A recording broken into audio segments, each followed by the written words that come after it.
There is no class of car that has made anything like the same amount of progress in recent years as electric cars. Not that long ago, any electric car that you could buy would be very slow, very expensive and extremely impractical. But here we are in the Renault Zoe. It has perfectly acceptable performance, it has 5 doors, lots of space in it, and it is extremely affordable. And that's just to buy. To run, this is an all-electric car, and as such it costs a matter of pence to fill up. It remains true that the real issue with all electric cars, not just this one, is that of range. And Renault says that this car will get you around 130 miles on a single charge, though it has to be said that's probably in fairly optimum conditions where the weather is good and you're not using the heater and the windscreen wiper and the lights and so on.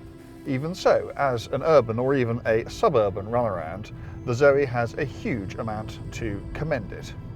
It's not just that it looks great and costs next to nothing to run. When you go in an electric car for the first time, you will suddenly realise what true refinement is all about. I wouldn't say it makes no noise because you can just hear the electric motor whirring away, and of course there is still a little bit of wind noise and a little bit of road noise. But compared to anything with an internal combustion engine, it is a breed apart. The other perhaps lesser known attribute of electric cars is that they deliver all their energy at once. You just squeeze the pedal and the Zoe goes. Around town where you're constantly jockeying in and out of the gaps, that's actually a seriously useful weapon.